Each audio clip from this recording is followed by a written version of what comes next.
मसला ये, जो भी आदमी ये कह रहा है कि ये नई व्यवस्था अच्छी है, मेरा निवेदन है इंक्लूडिंग मुख्य सचिव से लेकर नीचे तक, आप पहले अपने को नई पेंशन स्कीम में एनरोल्ड करिए, पुरानी पेंशन छोड़िए। ये मैं क्यों कह रहा, इसलिए कह रहा, एक बाबा जी के पास एक भक्त गया, बोला बाबा जी मेरा लड़का गुड़ बहुत खाता है, इसके दांत में कीड़ा लग गया, इसको मना कर दो। राघवेंद्र भाई सुनिएगा, बाबा जी ने कहा 15 दिन बाद आना। 15 दिन बाद आया, फिर भक्त लड़के को लेके, बोले बाबा आप मना कर दो। बाबा ने कहा बेटा गुड़ मत खाया करो, दांत में कीड़ा लग जाएगा। उसने कहा जब इतना ही कहना था तो उसी दिन क्यों नहीं कह दिया दोबारा बुलाए। उन्होंने कहा बेटा तब मैं गुड़ खाता था, पहले मैंने गुड़ छोड़ा ना, तब तो मैं बोलने का अधिकारी हुआ। तो गुड़ खाने वाले बोल रहे गुड़ ना खाओ दांत में कीड़ा लग जाएगा, इसीलिए उनकी बात नहीं सुनी जा रही। और दूसरी बात मैं बहुत भरे मन से कहूंगा, ये विषय बार बार मैं क्यों ले आता हूं, उसका एक कारण यह भी है, सरहद पर हमारे तमाम अर्धसैनिक बलों के जो सिपाही जवान काम कर रहे हैं भारत माता के लिए, क्या वो तो दंड फंद नहीं कर रहे? बाकी को मान भी ले कुछ कर रहे होंगे, वो तो दंड फंद नहीं कर रहे ना, वो तो पवित्र आत्माएं हैं जो मां भारती के लिए प्राण निछावर कर रहे हैं। टोपी लगा के, बैज लगा के बच्चा जाता है और फिर ताबूत में आता है घर, ताबूत में। क्या उनको पुरानी पेंशन नहीं मिलनी चाहिए? दुनिया की बहस कर रहे हो आप। खादी पहनने लगे तो आपको जिंदगी भर पेंशन मिलेगी क्योंकि आप नेता है। क्या किया आपने देश के लिए, कौन सी कुर्बानी दी? बोले हम चिल्लू पार्क विधायक हैं, बोले जी हम बांसगांव के विधायक हैं, हम नगीना के विधायक हैं। अरे क्या किया आपने देश के लिए, क्या किया बताइए, क्या योगदान है देश में आपका? Border security force, CISF, Tibet battalion, तमाम हमारे पैरामिलिट्री फोर्स, उनकी विधवाएं हमसे कहती हैं, उनके संगठन हमसे कहते हैं कि अमिताभ जी क्या हमारे बच्चे का बलिदान इस लायक भी नहीं? गुलगुले खा रहे हो और बातें कर रहे हो सब लोग, अच्छे अच्छे कमरों में बैठे हो और ज्ञान दे रहे हो देश को, यूनियन चला रहे हैं सब लोग। उसके साथ कौन सी यूनियन है? 20, 22, 23 साल, 24 साल का लड़का मर जाता है, शहीद हो जाता है। कितने नेताओं के लड़के हैं सेना में बता दो, कितने नेताओं के लड़के गए सेना में, कितनी लाश शहीद होकर आए बता दीजिए। कोई तुलना है देश के लिए आप और उनके योगदान की? नेता ने अपना लड़का नेता बनाया, बोले बेटा 4 बार विधायक मैं रहा, 4 बार तू रहे। हमको मालूम है जन्नत की हकीकत क्या है। मुझे आज तक कोई नहीं बता पाया कि जो साइकिल पर चूहा मार दवा बेचते थे वो 10,000 करोड़, 5,000 करोड़ के आदमी कैसे हो गए, देशभक्ति करते करते, राष्ट्र सेवा करते करते। और उनकी पैरवी करोगे आप लोग? मैं नहीं मान सकता।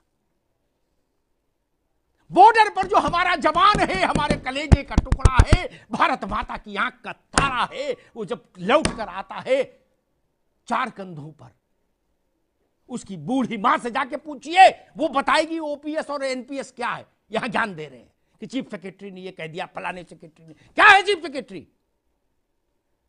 अपनी अपनी राजनीति कर रहे हो, जहां बैठोगे वहीं गुलगुले खाओगे, मलाई चापोगे। अरे लद्दाख में, लेह में जाके एक बार देखो ना, समझ आ जाएगी। ये लड़ाई उनकी भी है, ये लड़ाई उनकी भी है। बिना छुट्टी, होली दिवाली 20-20 घंटे नौकरी करने वाले सिपाही उत्तर प्रदेश पुलिस के। बहुत कम लोगों में साहस होता है कि पुलिस के समर्थन में बोल पाए, मेरे अंदर है साहस। आप लोगों की जान की हिफाजत भी वही करते हैं। बाप की आंख का इलाज नहीं करा सकते क्योंकि छुट्टी नहीं मिलती। महिला पुलिस है लेकिन थाने में महिला शौचालय नहीं है, सड़क पर खड़ा है लेकिन शौचालय नहीं है। किन परिस्थितियों में वो काम कर रहा है? 45 डिग्री टेम्परेचर में खड़े और -60 डिग्री टेम्परेचर में खड़े, वो कुर्बानी नहीं दे रहे। आप लोग फॉर्च्यूनर से चलते हो, आप लोग कुर्बानी दे रहे। इसलिए मैं उनकी भी लड़ाई लड़ने आया हूं। इस लड़ाई को इतना छोटा मत बताइए, उनके चरित्र पर उंगली मत उठाइए। कुछ लोगों ने सोशल मीडिया पे लिखा, आप कहां उन लोगों की पैरवी करते हो, वो सब लोग बड़े भ्रष्ट होते हैं। मैंने कहा दादा रे दादा, ये बात तो नेताओं के लिए लोग कहते, तो क्या करें? नेताओं को नमस्ते तो नहीं बंद कर देंगे जब इन्हीं से मंत्री मुख्यमंत्री सब होने? भैया कहते हैं ना, कहते हैं ना, तो केवल कर्मचारी को दोष देंगे? कुछ लोग गलत हो सकते हैं,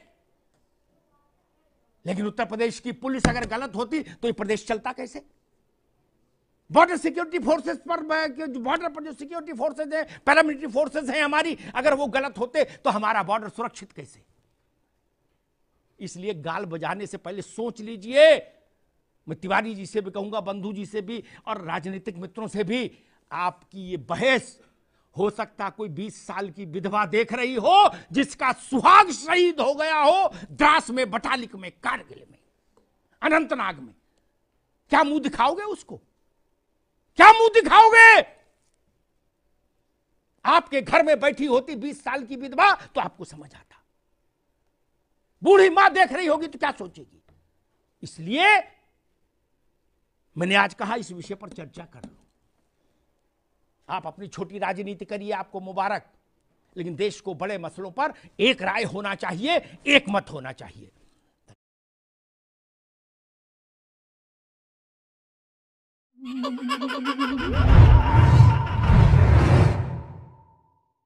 आपकी पीड़ा तो मैं समझ सकता हूँ, आपको सड़क की जरूरत है इसलिए कि आपको सड़क चलाना है। कभी कभी जा करके अयोध्या में राम मंदिर में पूजा वूजा कर लेंगे तो सारा पीड़ा। ये हमारी बात सुनिए, पूजा एक अलग चीज है और बाकी काम अलग चीज है। अब हम रिक्शा चला रहे हैं तो हम पढ़े लिखे, ऐसी बात नहीं, बीटीसी हैं, टीटी पास कर चुके हैं, लेकिन फिर भी रिक्शा चला रहे हैं चूंकि नौकरी नहीं है, समझो आप।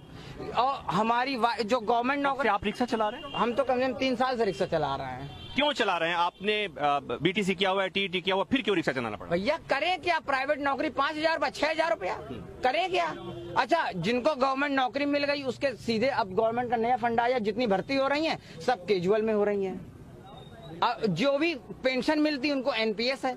एनपीएस बोले तो न्यू पेंशन सिस्टम, पहले पुरानी पेंशन योजना थी, अब खत्म कर दिया है। कोई चीज गवर्नमेंट की जितनी है, बाकी भी जितने प्राइवेट सरकारी डिपार्टमेंट है, अधिकांश उनको प्राइवेट सेक्टर में ला खड़ा कर दिया, निजीकरण कर दिया है। निजीकरण में जो प्राइवेट कंपनियां हैं उनको फायदा हो रहा है, गरीब आदमी मर रहा है, उनसे मतलब नहीं है। पूजा करना एक अलग चीज है, घर चलाना एक अलग चीज है।